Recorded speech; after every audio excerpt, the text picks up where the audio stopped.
Some ancient structures defy every law of time and physics.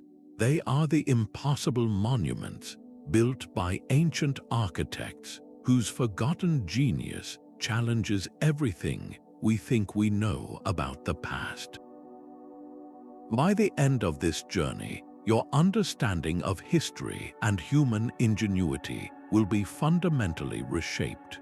We will uncover how stones were cut with laser-like precision thousands of years ago, and how entire cities were engineered to survive the worst of nature's fury. What secrets did these master builders possess that we have since lost? How many of our history books need to be rewritten? When you look at the distant past, what does true ingenuity actually look like? The sheer scale of some ancient stones is enough to baffle any modern engineer.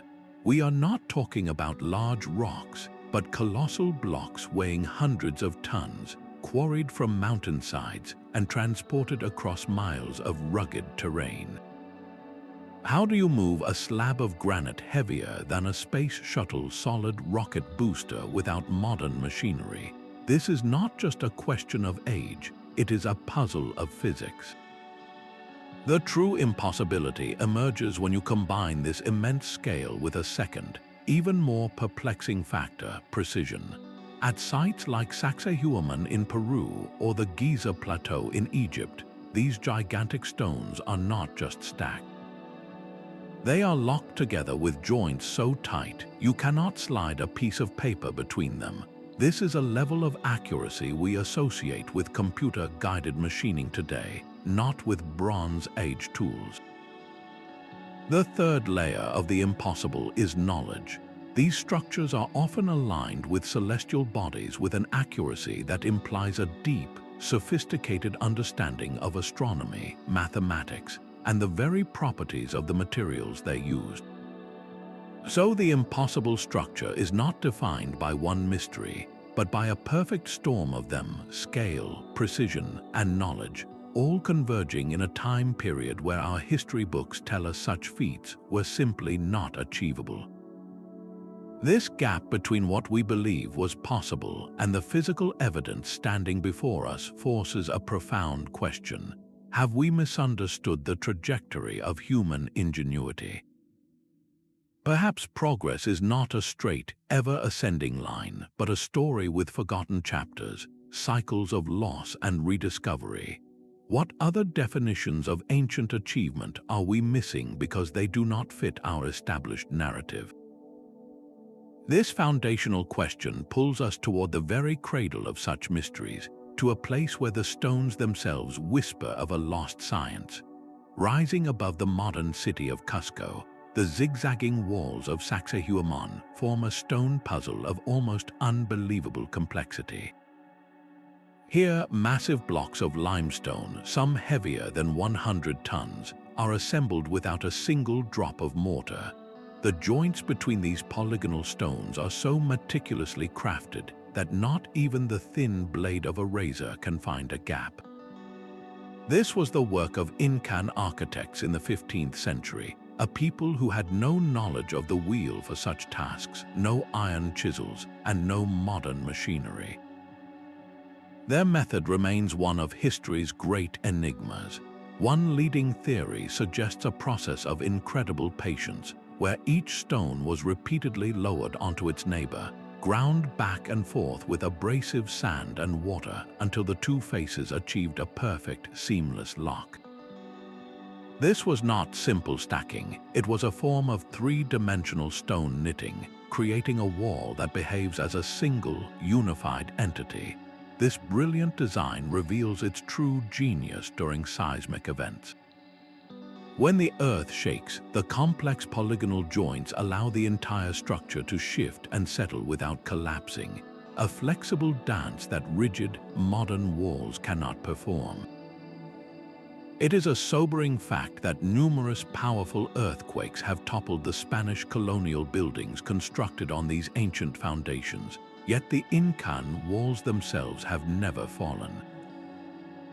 This enduring strength forces us to question the very purpose of Sacsayhuamán.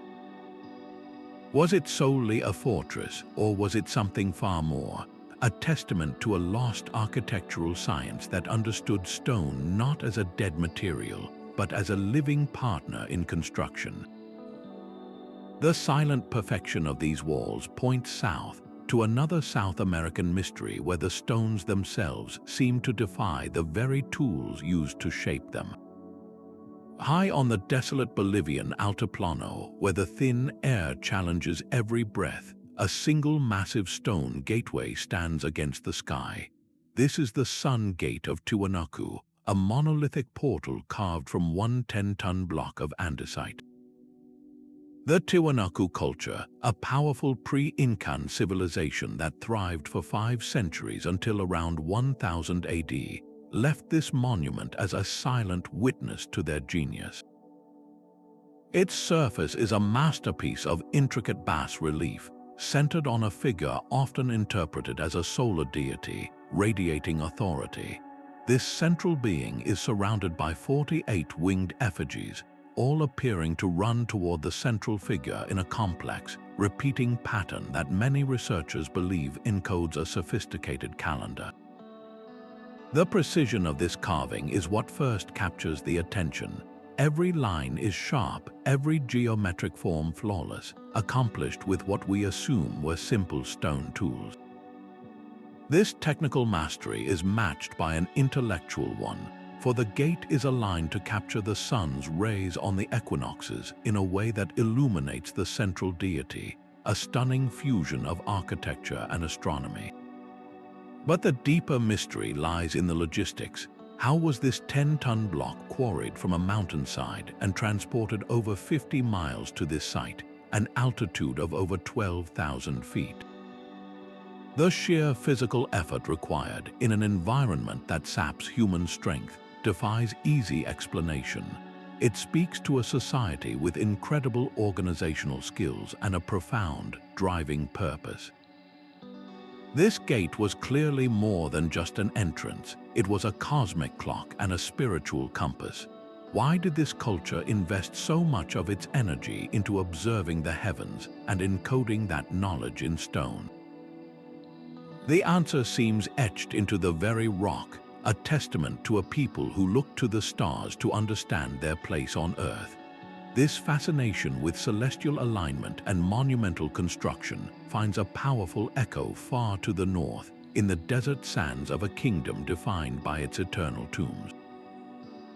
Deep within an Aswan quarry rests a monument that was never raised, a colossal obelisk that would have been the largest ever carved, weighing an almost unimaginable 1,200 tons. A deep crack in the granite halted its creation, leaving it forever attached to the bedrock and offering us a perfect time capsule of ancient Egyptian stone working techniques. The precision of the trench carved around it, the sheer organization required for such a project, is staggering. This single failed endeavor tells us more about their methods than a dozen successful ones.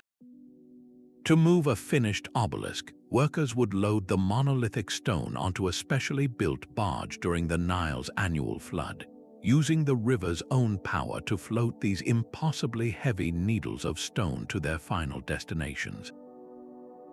Then came the true test of engineering nerve, the raising. Historians believe the Egyptians used a system of ramps, ropes, and the clever manipulation of sand pits. The obelisk's base would be guided into a prepared foundation, and then the sand would be slowly, carefully emptied from the pit, allowing the monument to settle into its upright position with breathtaking control. The final touch was a cap of electrum, a shimmering mix of gold and silver, designed to blaze with the light of the rising and setting sun. This was not just construction, it was alchemy, transforming stone into a captured ray of celestial light. How did they calculate the perfect balance, the exact angles, to ensure these slender giants would stand for millennia? The answer lies in a profound, accumulated knowledge of material stress and environmental forces. a mastery that allowed them to defy gravity itself.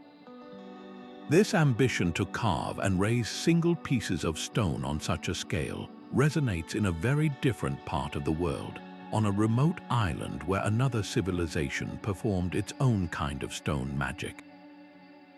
The silence of Easter Island is broken only by the wind and the stoic gaze of nearly 900 stone giants. These are the Moai, colossal figures carved from compressed volcanic ash, standing sentinel along the coast.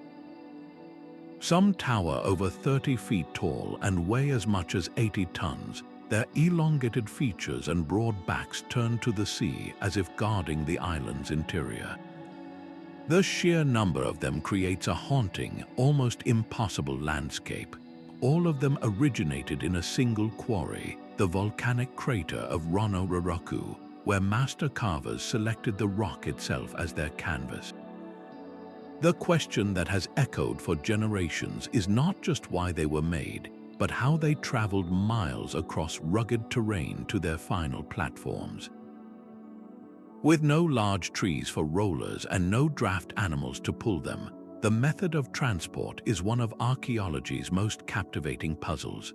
One compelling theory suggests the Moai were made to walk. Using a system of ropes, teams of people could have rocked the statues from side to side, edging them forward in a slow, deliberate shuffle.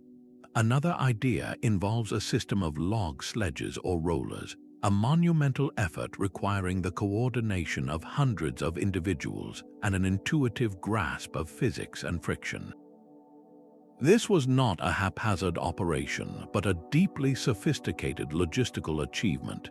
The investment of an entire society's energy into these figures hints at a powerful cultural drive, perhaps to honor ancestral leaders or to manifest spiritual power in stone. That they not only moved these behemoths but also raised them to stand for centuries on a remote, wind-swept island is a staggering testament to human determination. This act of moving mountains, one statue at a time, reflects a universal theme we have seen from Peru to Egypt, an ancient understanding of mass and momentum that seems to connect brilliant minds across the globe. The same stone stitching found at Sacsayhuamán appears again, thousands of miles away, beneath the sands of Abydos in Egypt. The foundations of the Osirian showcase an identical style of polygonal masonry, with enormous, irregular blocks locked together without mortar. Across the world, off the coast of Japan, the submerged terraces of the Yonaguni monument present what some researchers argue are similar, precisely fitted stone structures, their origins and purpose still hotly debated. Even the Bronze Age Nurag towers of Sardinia, built by a culture with no known contact with the Incas or Egyptians, utilize this same principle of interlocking stonework. This is not a coincidence, it is a global phenomenon. Disparate cultures separated by vast oceans and entire millennia all arrived at the same brilliant architectural conclusion. The reason lies in the physics. A wall built with polygonal, interlocking blocks does not behave like a single, rigid structure. When force is applied, whether from the settling of the earth or the tremors of an earthquake, the complex joints allow the entire wall to shift and flex. Each stone transfers energy to its neighbor, distributing the load across the entire network. It is a self-stabilizing system, a collective of stone that becomes far stronger than the sum of its parts. Modern engineers, using sophisticated computer simulations, have only recently begun to quantify the sheer genius of this ancient design. It is virtually indestructible. So why did so many different peoples invent the same thing? One possibility is that this is simply the most logical and stable way to build with massive stone, a solution that any advanced culture would eventually discover on its own. But another, more tantalizing idea suggests a shared, lost thread of knowledge. Could a fundamental principle of construction have been discovered in one ancient epoch and then carried in fragmented form across the world? The repetition of this specific, highly advanced technique forces us to look for a common source, a single site that might hold the key to this global architectural language. Beneath the clear, blue waters off the coast of Japan's Yonaguni Island lies a site that seems to defy any simple explanation. A massive formation of sandstone rises from the ocean floor, a sprawling complex of terraces, sharp angles, and what appear to be immense staircases leading into the deep. This is the Yonaguni Monument, a sprawling structure nearly 100 meters long and 25 meters tall. For decades, it has ignited a fierce debate between geologists and those who see the hand of an ancient, unknown people. The central question is stark and profound. Is this a masterpiece of natural erosion, or is it the submerged ruin of a civilization lost to time when sea levels rose at the end of the last ice age, over 10,000 years ago? The features are startlingly articulate. Some walls meet at near-perfect 90-degree angles, while wide, flat platforms resemble ceremonial plazas. One section famously looks like a crude, monolithic face, and another forms a star-shaped design that feels deliberately planned. If these are the work of nature, then the ocean currents have performed a miracle of mimicry, carving a structure that looks eerily like something we would build. But if it is man-made, the implications are staggering.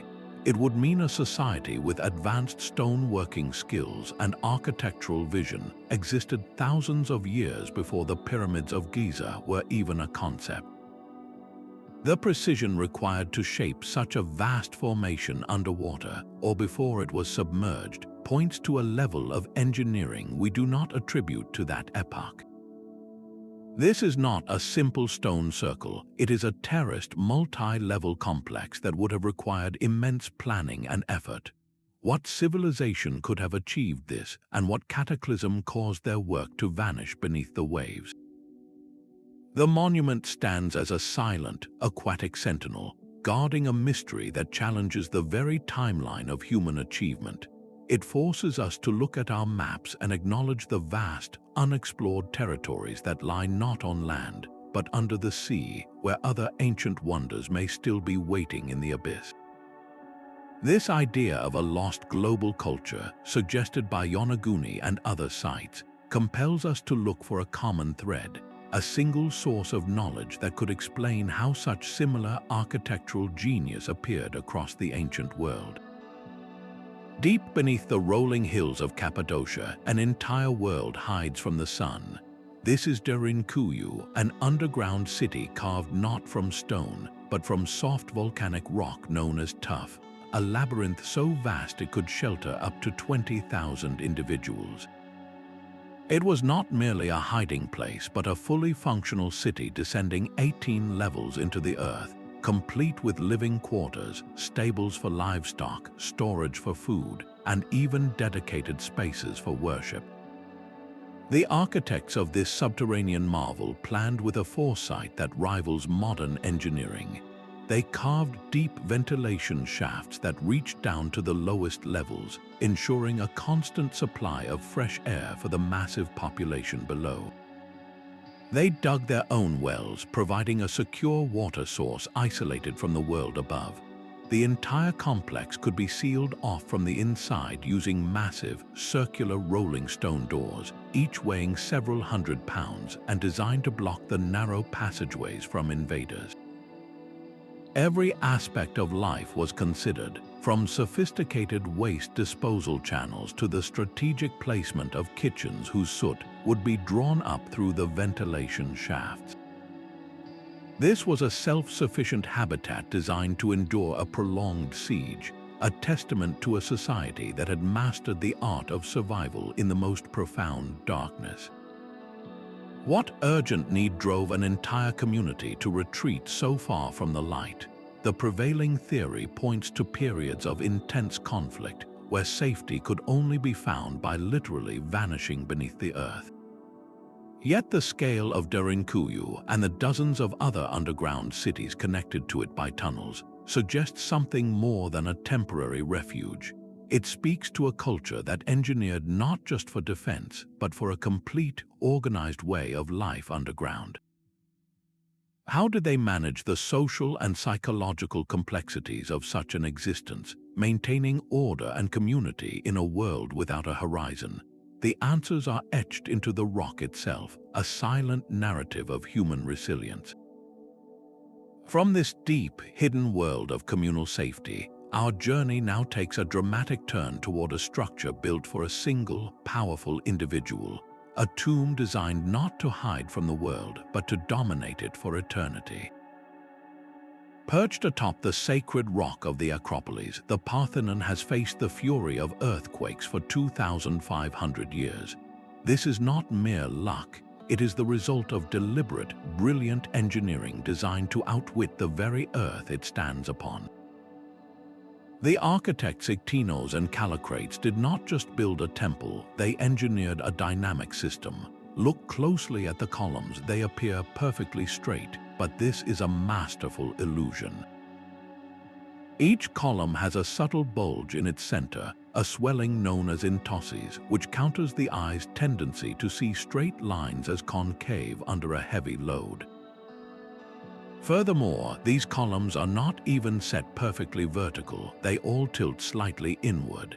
Even the massive platform beneath your feet is not flat, it curves gently upward toward the center. These were not just aesthetic choices, they were stability solutions. The curvature helped shed rainwater and, more importantly, allowed the entire structure to settle and distribute weight more effectively, like a flexible spine. But the true seismic secret lies in the connections. The massive marble blocks were joined with iron clamps, but these were not simply set in place. The masons poured molten lead into the carved sockets, encasing the metal. When the lead cooled, it created a firm but slightly flexible joint, a cushion that could absorb the shock waves of an earthquake, allowing the stones to shift and settle without shattering. The entire building was designed to move as one cohesive, breathing entity. How did the ancient Greeks develop such a sophisticated understanding of dynamic loads and material behavior, concepts that would not be formally defined for millennia? Their genius was a blend of keen observation and relentless experimentation, turning architecture into a dialogue with the forces of nature. This pursuit of perfect harmony between form and function stands in stark contrast to the architectural philosophy of another great civilization, one that did not build upon the earth but carved directly into its living heart. High in the rugged highlands of Ethiopia, a king's divine vision was carved directly into the earth. In the 12th century, King Lalibela commanded the creation of a new Jerusalem, a holy sanctuary for those who could no longer make the pilgrimage to the original.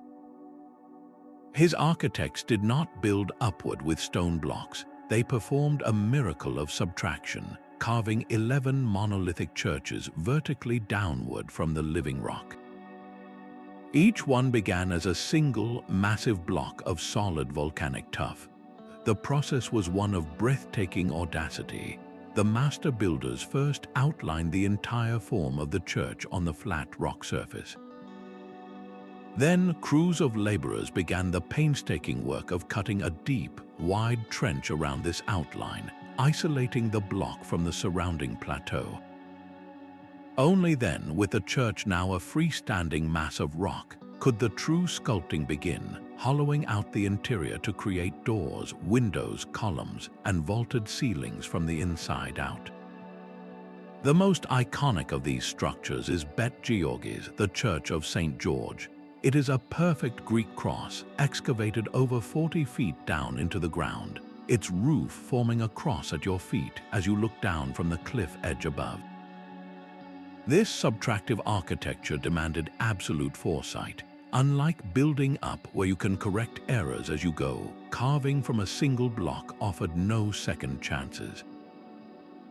A single miscalculation with a chisel could fracture a wall or collapse a roof, rendering years of labor a pile of rubble. The question is not just one of devotion, but of logistics. How did they plan such intricate interiors without modern blueprints? How did they manage the lighting, the acoustics, and the structural integrity of a space they were creating from the top down? The entire complex is connected by a network of tunnels and ceremonial passages, some opening into sunken courtyards, creating a hidden spiritual city. The sheer scale of removed rock is staggering, a volume that would rival many of the Great Pyramids. This was not construction, it was a form of revelation, uncovering a sacred space believed to be waiting within the stone. The profound faith etched into every wall of Lalibela resonates with a similar drive that guided architects in another desert, where a temple was not carved from a mountain, but aligned to capture the very movement of the cosmos. The mastery of stone seen in Lalibela finds its ultimate expression in the command of light itself at Abu Simbel. Carved directly into a sandstone cliff in the 13th century BC, the great temple of Ramses II presents 4 colossal seated figures of the pharaoh, each 66 feet high, guarding the entrance. But the temple's true genius lies not in its scale, but in its alignment with the cosmos. The axis was engineered with such incredible precision that twice a year, on October 22nd and February 22nd, the first light of the rising sun would travel over 200 feet through the mountain, deep into the inner sanctuary. This beam of sunlight would then illuminate 3 of the 4 statues seated at the back of the hall, the gods Amun and Ra-Horakhti, and Pharaoh Ramses himself, bathed in radiant light. The 4th statue, the god Ptah, associated with the underworld and darkness, was always left intentionally in shadow. This was not a happy accident. It was a meticulously calculated event, a piece of architectural theater performed for just 2 dawns each year. The symbolic meaning is powerful and clear. It connected the divine right of the pharaoh directly to the sun god, demonstrating that Ramses was an integral part of the cosmic order, illuminated and renewed by the sun's power. How did ancient surveyors achieve this pinpoint accuracy? They likely used a combination of celestial observations, simple but effective gnomons to track the sun's shadow, and an intimate, generational knowledge of the local horizon. The entire temple was a machine for capturing light, a calendar in stone that confirmed the pharaoh's eternal place among the gods. In a stunning echo of this ancient ambition, the temple faced a modern threat. In the 1960s, the rising waters of the new Lake Nasser threatened to submerge the monument forever. In one of history's greatest rescue operations, the entire complex was cut into more than 1,000 blocks, each weighing up to 30 tons, and meticulously moved to higher ground. A modern feat of engineering that, in its own way, rivals the original, preserving a testament to humanity's enduring drive to conquer not just stone but time. This ancient conversation between architecture and the heavens makes you wonder about another essential element, one just as vital and far more fluid. What happens when ancient genius turns its attention to the mastery of water?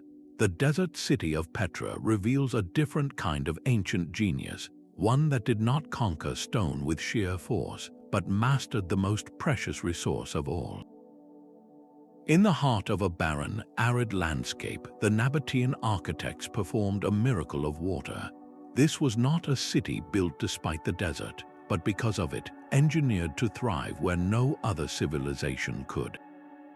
Their entire metropolis was a colossal machine for capturing, storing, and distributing every single drop of precious rainwater. They carved enormous cisterns directly into the rose-red cliffs, vast underground chambers that could hold millions of gallons. They built a sophisticated network of terracotta pipes and stone channels that snaked for miles across the canyons, all carefully sloped to use gravity as their engine.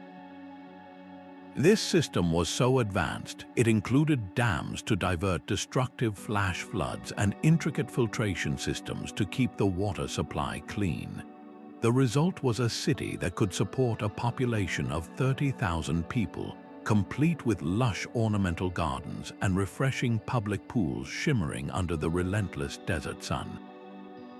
How did a people with nomadic origins develop such profound hydraulic wisdom? Their techniques speak to generations of intimate observation, learning the language of the desert itself. They understood water flow, evaporation rates, and the storage properties of rock on a level that feels almost modern. Some of their original channels and cisterns are still functional today, a timeless lesson in sustainability from 2,000 years ago. This mastery over a scarce resource stands in stark contrast to another form of environmental control, one that harnessed not water, but the invisible power of the wind itself. High on a knife-edge ridge in the Andes, Machu Picchu clings to the clouds. This Incan citadel, built in the 15th century, feels less like a conquest of the mountain and more like a conversation with it. Every structure, every terrace, is a testament to an architectural philosophy that sought harmony with the forces of nature, not dominance over them. The city's survival begins with its foundation, a network of over 600 terraces that cascade down the steep slopes. While they provided vital space for growing crops, their true genius was geological. Each terrace was a complex, layered construction, starting with a foundation of large stones for support, followed by layers of smaller gravel, sand, and rich topsoil. This acted as a giant, natural sponge and drainage system. During the intense rainy seasons, water would percolate down through the layers instead of shearing off the mountainside as a destructive mudslide. The terraces literally locked the mountain in place, preventing catastrophic erosion and creating a stable platform for the city above. This was landscape engineering on a monumental scale. But the Incan architects did not stop at the ground. The buildings themselves were designed to dance with the earth. They employed a technique known as ashlar masonry, where stones are painstakingly shaped to fit together without any mortar. The result is a wall of interlocking polygons that looks like a massive, three-dimensional jigsaw puzzle. When an earthquake strikes, a rigid building would crack and crumble. But these flexible walls shift and settle, the stones grating against each other before settling back into place once the tremors pass. They are not fighting the mountain's movement, they are moving with it. This profound understanding of their environment extended to the heavens. The entire city is a celestial observatory. Key structures, like the Intihuatana stone, often called the hitching post of the sun, are precisely aligned to capture the sun's rays during the solstices, marking the turning points of the year with dramatic illumination. How did they survey this entire city on such a treacherous, uneven ridge? They likely used simple but incredibly effective tools like water levels for horizontals and observations of shadows for alignments, combining a deep, generational knowledge of the land with an unwavering patience. Machu Picchu stands as a perfect synthesis of architecture, agriculture, and astronomy, a city that listened to the mountain and the sky. This philosophy of integration presents a powerful contrast to another mountain fortress, one that chose not to harmonize with its peak, but to defy its very summit. Perched on impossible stone pillars that seem to scrape the sky, the Monasteries of Meteora are a sight that defies belief.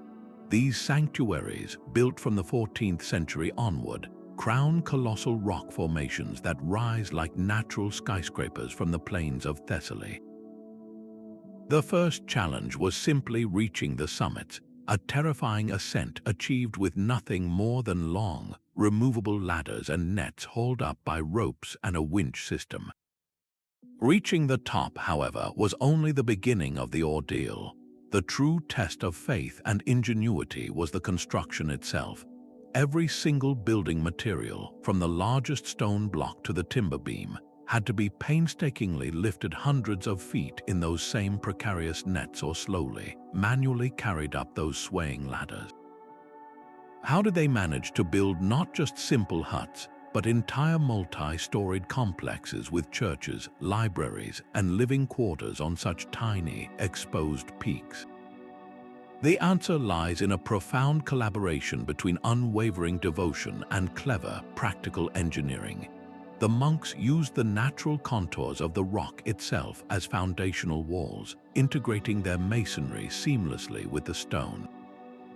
They built water collection systems to capture rain and devised clever storage for food to endure long periods of isolation. Their strategic placement was not just for spiritual solitude, it was a form of natural defense, making the monasteries nearly impervious to the political conflicts that ravaged the land below. To stand on one of these peaks is to understand a different kind of strength, one born not from conquest, but from a radical retreat from the world. This vertical quest for the divine, reaching toward the heavens from impossible perches, presents a powerful contrast to another spiritual impulse, one that sought enlightenment not by climbing upward, but by burrowing deep into the protective heart of the earth. While the Nabateans mastered water on the surface, another ancient solution flowed in profound silence, deep beneath the desert floor. This is the Qanat system, a hidden web of underground aqueducts that turned some of the world's most unforgiving landscapes into cradles of civilization. Originating in ancient Persia over 3,000 years ago, this was not a feat of visible architecture, but a triumph of invisible engineering. The architects of this subterranean network were the Mukanis, highly skilled engineers who combined a deep understanding of geology with an almost intuitive grasp of gravity. Their process began by identifying a water source at the foot of a mountain where the water table was high. From there, they would dig a series of vertical shafts down into the earth, like a line of chimneys stretching for miles across the desert. The true genius lay in the next step, where workers, deep underground, would carve a gently sloping horizontal tunnel to connect the bottom of all these shafts, creating a continuous channel for the water to flow. The slope was the critical factor, a precise and consistent gradient just steep enough to let gravity pull the water along, but never so steep that it would erode the tunnel walls. How did they achieve this perfect angle without laser levels or GPS? They used simple, brilliant tools like water-filled trenches to establish a true horizontal, and weighted strings to measure their descent, ensuring the water would emerge exactly where they needed it, many miles away. This hidden infrastructure was a life-giving artery, delivering cool, clean water to the surface without a single drop lost to the relentless desert sun. It was a sustainable technology that sustained entire cities and vast agricultural fields for millennia, with many Qanats still in use today.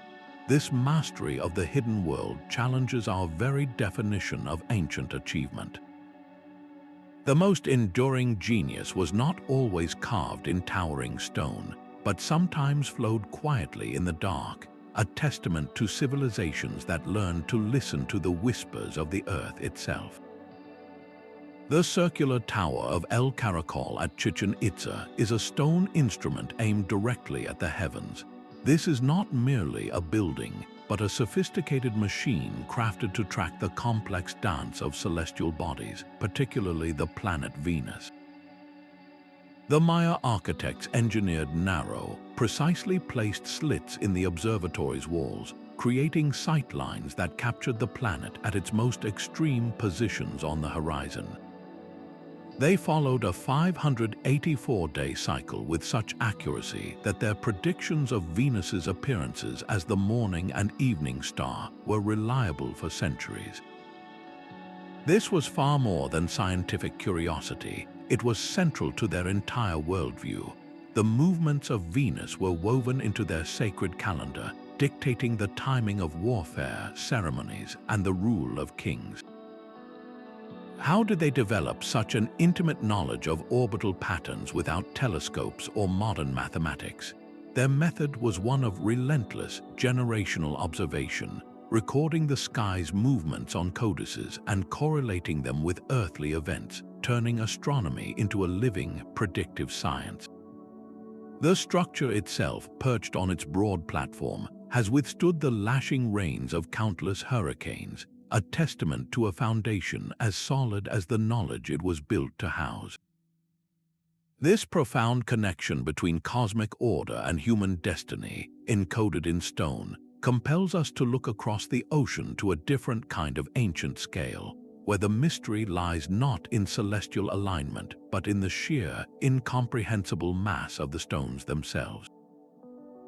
The scale of Stonehenge is a statement carved into the earth itself. For over 1,000 years, generations of people returned to this windswept plain, each adding to a vision whose full purpose we can only guess at. The central sarsen stones are colossal, each one weighing as much as 25 tons, and their journey began 20 miles to the north. But the smaller blue stones tell an even more incredible story, for they were dragged, rolled, and likely floated over 150 miles from the mountains of Wales. Just picture the sheer determination moving these multi-ton rocks across rivers and through dense forests with nothing but muscle, rope, and wooden sledges. The final act of raising these giants and placing the lintels on top was a breathtaking feat of engineering nerve, likely involving massive frames, ropes, and carefully dug earthworks to lever each stone into its permanent, upright position. Yet the true genius of Stonehenge is not just in its physical assembly, but in its mind. The entire circle is a celestial clock, its axis precisely aligned so that on the summer solstice, the rising sun shines directly through the heart of the monument. This required a sophisticated understanding of geometry and astronomy, a knowledge passed down through centuries. Who were these people, and what compelled them to invest the labor of countless lifetimes into this single, sacred site? The structure's enduring stability, its simple post and lintel design holding strong for millennia, speaks to a timeless architectural truth. The mystery of such immense scale finds its counterpoint in an entirely different kind of ancient wonder, where the genius lies not in moving mountains, but in mastering the miniature. A different kind of genius was not carved from stone, but poured from fire. While civilizations raised impossible monuments, others mastered the alchemy of metal, creating artifacts of breathtaking detail and strength through a technique known as lost wax casting. This process transformed wax and clay into enduring bronze, a secret recipe shared by master artisans from ancient Greece to the kingdoms of China and West Africa. It began with a sculptor crafting a perfect model from beeswax, every delicate feature and subtle curve rendered in this soft, temporary medium. This wax original was then carefully covered in a thick layer of clay, creating a ceramic shell. The entire assembly was then fired in a kiln where the heat did two things at once. It hardened the clay into a solid mold while the wax inside melted completely, draining out through specially designed channels. What remained was a hollow, negative space inside the fired clay, a perfect void in the shape of the original sculpture. Into this waiting cavity, artisans poured molten bronze, a glowing river of liquid metal that filled every intricate detail the wax had held. Once the metal cooled and solidified, the outer clay mold was broken away, revealing the solid bronze sculpture within. This single-use process meant that every casting was unique, a one-of-a-kind masterpiece. The sophistication did not stop with the method. The bronze itself was a precisely engineered alloy, typically copper mixed with tin, and sometimes a small amount of lead. The exact ratios were a closely guarded secret, balanced to make the metal fluid enough to capture the finest details in the mold, yet strong and durable enough to last for millennia. We see this perfection in the powerful, life-like muscles of the Rias bronzes from Greece, and in the stunningly detailed brass heads from the Benin Kingdom in modern Nigeria, where artisans used this same technique to create portraits of their obas, or kings, with intricate coral beaded collars and regal crowns, many surviving in flawless condition for over 500 years. How did such a complex chemical and artistic process appear in cultures separated by continents and oceans? Was this knowledge independently discovered by each civilization that reached a certain level of metallurgical skill, or does it hint at a far older, shared understanding of how to tame fire and metal? This ancient command over the very elements transforming liquid into timeless art brings us to a final mystery, a structure that seems to have been forged not by human hands, but by the Earth's own immense elemental power. The brilliant white marble of the Taj Mahal possesses a secret power, one that its 17th century architects never could have named. This magnificent mausoleum, a later monument that echoes the ingenuity of earlier ages, actively cleans its own surface. When sunlight, rich in ultraviolet rays, strikes the marble facade, it triggers a process known as photocatalysis. The material itself releases energized molecules that break down organic grime and airborne pollutants at a microscopic level. Then, when the monsoon rains arrive, they simply wash away the residue, leaving the marble gleaming as if it were new. The builders unknowingly harnessed a nanoscale phenomenon to ensure the structure's lasting brilliance, a form of passive, self-sustaining technology built directly into the stone. This was not their only stroke of genius. The entire structure rests on a foundation designed for a shifting environment. Built on the banks of the Yamuna River, its substructure consists of a network of deep wells filled with stones and mortar, which act like a stable, porous mattress that adjusts to changes in the moist soil. It is a system that has maintained perfect stability for centuries. How many other ancient builders accidentally engineered smart materials, embedding properties into their creations that we are only now beginning to understand with modern science? This idea of a structure that maintains itself through passive design stands in stark contrast to the immense active effort required for another kind of architectural wonder, one that did not resist a river but was designed to float upon the very sea itself. The floating world of Tenochtitlan was a masterpiece of hydrological engineering. When Spanish explorers first gazed upon the Aztec capital, they beheld a city of canals and gleaming white temples rising from the center of Lake Texcoco, a sight so orderly and magnificent it defied their European understanding of urban design. This was not a city built upon solid earth, but a civilization that had learned to partner with the water itself. The foundation of this aquatic metropolis was the Chainampa, an artificial island crafted with elegant simplicity.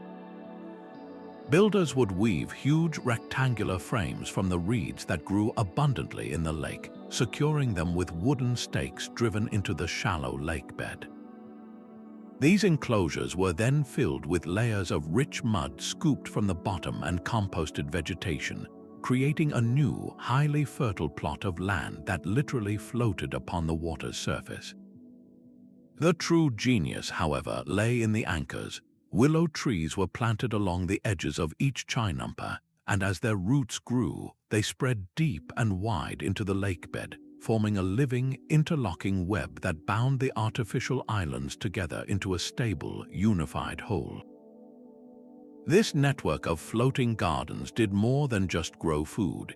It became the very ground upon which neighborhoods and temples were constructed, expanding the city's footprint to support a population that may have numbered in the hundreds of thousands.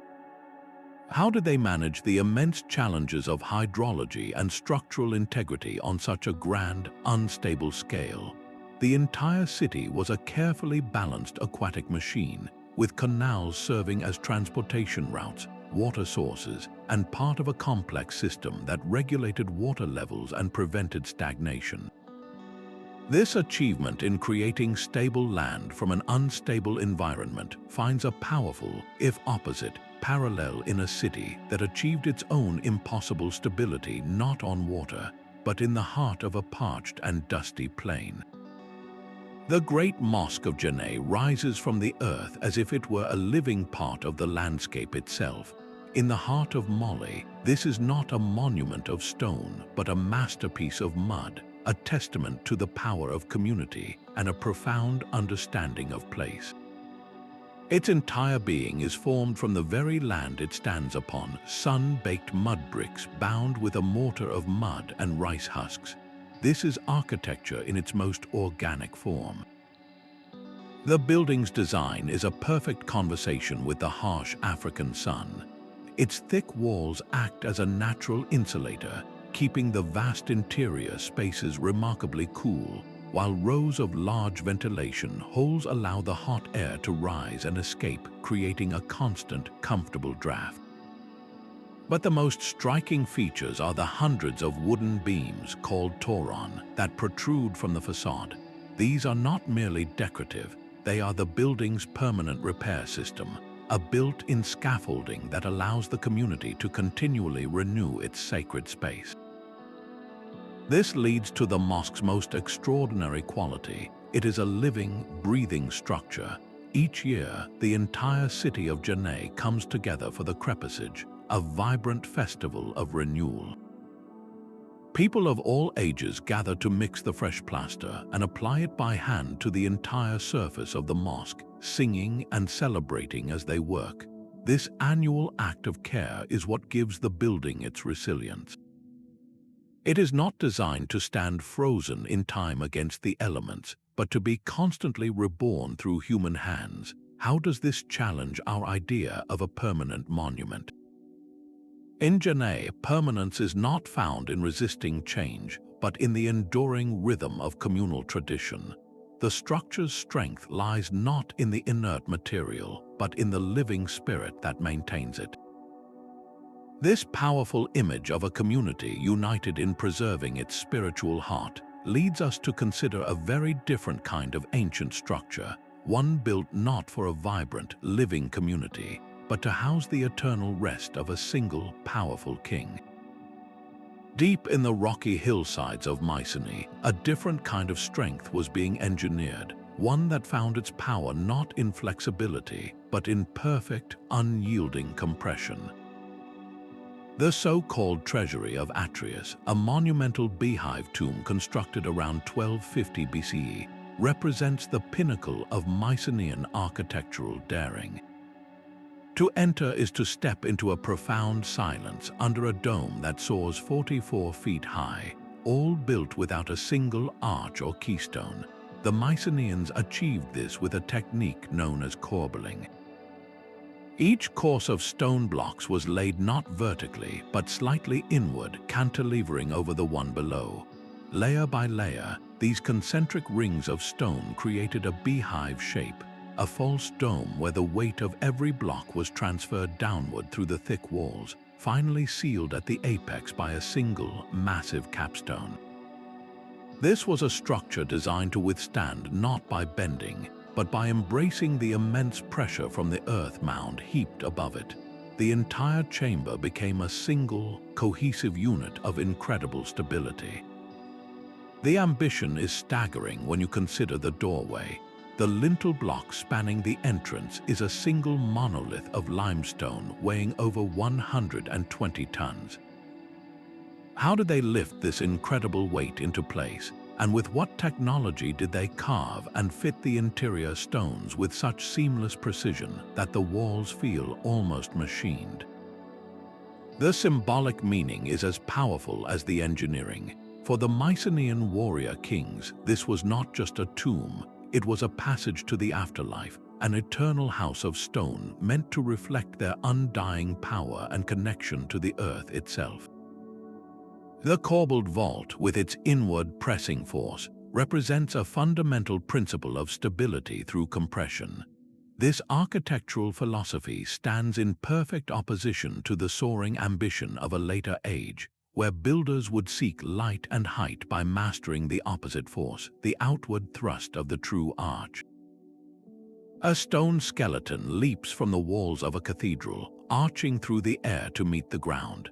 These are the flying buttresses of Gothic Europe, an engineering revolution that turned stone and mortar into a delicate dance of opposing forces. Inside the cathedral, the goal was a new kind of space, one that reached for the heavens and was flooded with divine, colored light. But the heavy stone vaults that formed the ceiling created a powerful sideways push, a lateral thrust that would easily topple conventional walls. The flying buttress was the brilliant solution, a stone arm that caught this outward thrust from the roof vaults and channeled it away from the walls, redirecting the force down into massive stone piers anchored firmly in the earth. This externalized the structural problem, transforming the building's very philosophy. The walls, once thick and load-bearing, were now freed from their crushing burden. They could become thin, elegant frames for the true glory of the Gothic cathedral, immense stained glass windows that told biblical stories in shimmering panels of ruby, sapphire, and gold. How did medieval masons, working centuries before the formal science of structural engineering, devise such a complex system of counter-thrusts and balanced loads? Their genius was empirical, built on a foundation of trial and observation passed down through generations of master builders. They learned by doing, by building, and sometimes by witnessing the collapse of ambitious projects that pushed the limits just a little too far. This skeletal stone framework, a web of visible strength, created structures that were paradoxically both incredibly heavy and breathtakingly light, able to withstand the relentless pressure of wind and weather for hundreds of years. The Gothic cathedral, with its externalized support, presents a stark contrast to the architectural philosophy of many Eastern traditions, where immense strength was often found in solid, monolithic forms and inward-focused mass, a different path to achieving the timeless. A delicate wooden tower sways gently in a Japanese forest, an elegant dance that has lasted for 13 centuries. This is the 5-story pagoda at Horyuji Temple, a structure that embodies a brilliant paradox. It appears incredibly fragile, yet it has withstood the relentless tremors of one of the most seismically active regions on Earth. Its survival is no accident. It is the result of a profound architectural philosophy that chose flexibility over rigid strength. The heart of this system is the Shinbashira, a massive central pillar that hangs like a giant pendulum from the apex of the building, not firmly attached to the ground. When an earthquake strikes, the pagoda's box-like floors begin to sway, each one moving independently in a motion called a snake dance. The Shinbashira swings in the opposite direction, its immense weight acting as a counterbalance that absorbs and dampens the destructive vibrational energy. It is a brilliant, passive damping system engineered long before the science of dynamics was formally understood. This central pendulum works in perfect harmony with the building's second secret, its joints. The entire pagoda is assembled using a complex system of interlocking wooden brackets known as tokyo. Master carvers shaped these joints with such precision that not a single nail is required. During a quake, this intricate wooden lattice flexes and groans, its countless small movements absorbing shock like a vast, distributed spring. The wood itself, with its natural give and resilience, becomes a partner in this dance. How did 7th century builders develop such a sophisticated understanding of harmonic oscillation and energy dissipation? Their knowledge was born from generations of observing how nature itself withstands force, a bamboo stalk bending in a storm rather than snapping. This ancient wisdom offers a powerful lesson for modern engineering, which often fights against natural forces with rigid materials. Perhaps true resilience lies not in resisting movement, but in learning to move with it. The enduring whisper of these wooden towers gives way to the silent, immovable testimony of a mountain itself. The colossal Buddhas of Bamiyan were not built upon the earth, but were revealed from within it. For more than 1,500 years, two silent figures gazed from a sandstone cliff in Afghanistan, the larger one reaching a height of 55 meters. They were the largest carved standing Buddhas in the world, a breathtaking fusion of spiritual vision and mountain-scale engineering. The architects faced a unique challenge. The local rock was a soft conglomerate, prone to erosion and instability.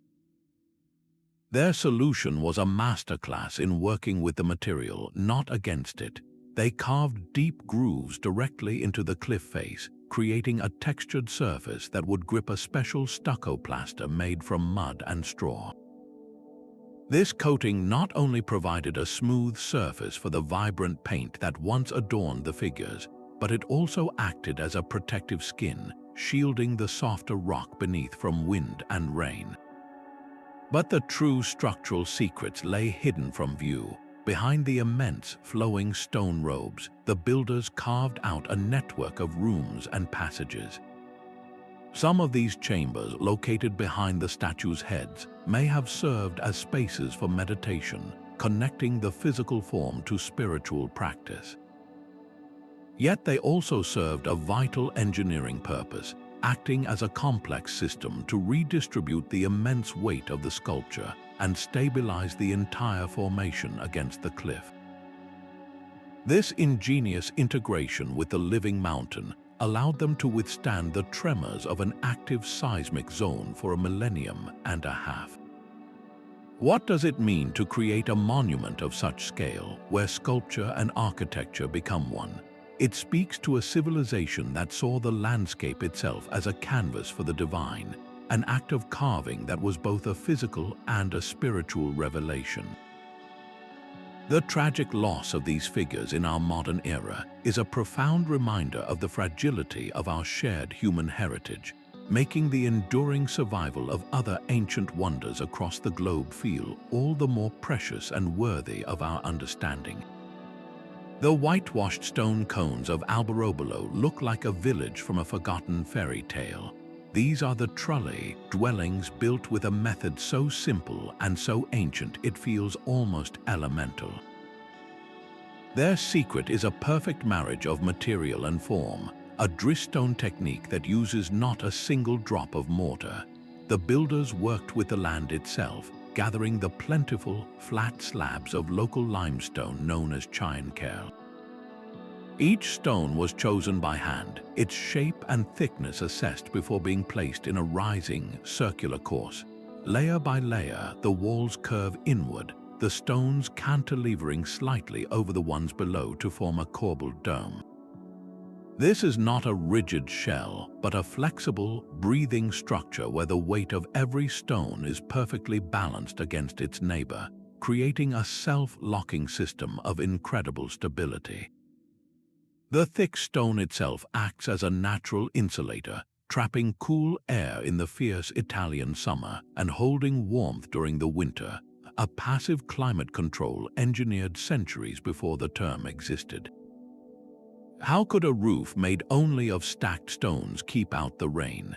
The final layer of the conical roof consists of the thinnest, flattest Tjenné, carefully overlapped like scales on a fish to create a waterproof seal that channels water away from the structure. The very peak of each trullo is often crowned with a decorative pinnacle, a stone finial whose design was once a signature of the mason, a personal mark on a communal craft. Some of these homes have sheltered families for hundreds of years, their silent, sturdy presence a quiet rebuttal to the idea that only grand monuments for gods and kings could endure. Here, architectural genius was applied to the most fundamental human need, a home. It demonstrates that true durability is not always about scale and spectacle, but about an intimate, almost intuitive understanding of material and place. This humble mastery of stone finds a powerful echo far to the north, where another culture turned not to limestone, but to the very turf of the earth to build shelters that would last for millennia. A vast grid of stone and earth stretches across the Mexican plateau, a city so meticulously planned it feels like a diagram drawn by the gods themselves. This is Teotihuacan, a metropolis that at its peak around the year 200 AD housed more than 100,000 people, all living within a cosmic blueprint. The entire city is a map, a terrestrial model of the universe with its two great pyramids and a central avenue laid out with a precision that still baffles surveyors. The Pyramid of the Sun anchors the city, a colossal structure built over a natural cave system considered a gateway to the underworld, its mass containing millions of tons of stone and a unique, lightweight volcanic concrete called Tezontl. Facing it, the Pyramid of the Moon commands the northern end of the Avenue of the Dead, a processional way that runs for miles, not quite north-south, but aligned 15.5 degrees east of true north. This was no error. This specific orientation tracked celestial cycles, likely aligning with the setting of the Pleiades star cluster, a crucial marker in Mesoamerican cosmology. Every building, every residential compound was positioned according to this grand design, a level of urban order unmatched in the ancient world.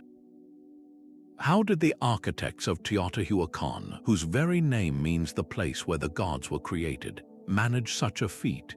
They moved mountains of earth and rock, leveling the terrain and creating a stable foundation that has endured for 2,000 years. The sheer logistics of feeding, housing, and directing the labor force for such a project speaks to a source of authority and knowledge so powerful it could coordinate a society for generations toward a single, unified vision. This planned perfection, this cosmic city grid, brings our journey to a profound close. It stands as the ultimate testament to a forgotten chapter in human ingenuity, forcing us to ask once more, what other profound truths about our past are still waiting, silent and patient for us to rediscover? From the earthquake-resistant walls of the Incas to the celestial observatories of the Maya, our journey reveals a common thread. These ancient architects were not primitive. They possessed a deep, sophisticated, and often intuitive understanding of their materials, their environment, and the fundamental forces of nature. Their impossible structures stand not as ruins, but as active challenges to our historical narrative. They urge us to look deeper and question the linear story of human progress, a tale that suggests we have been constantly and straightforwardly improving. What if the truth is far more complex? What if history is not a single, ever-ascending line, but a story with profound cycles of loss and rediscovery? The evidence is written in stone across the globe, in the self-cleaning marble of the Taj Mahal and the living, breathing mosques of Djenné. These builders achieved feats of sustainability and resilience that we are only now relearning with our most advanced technology. They teach us about the power of human ingenuity when driven by a powerful combination of faith, necessity, and an unending quest for knowledge. The next time you look at an ancient monument, remember you are not just seeing a pile of old stones. You are witnessing the legacy of master builders, individuals, and entire societies whose profound secrets we are still striving to unlock. This exploration is merely a starting point. We would love to hear which of these ancient wonders you find most inspiring. Share your thoughts in the comments below and subscribe to continue unraveling the mysteries of our past.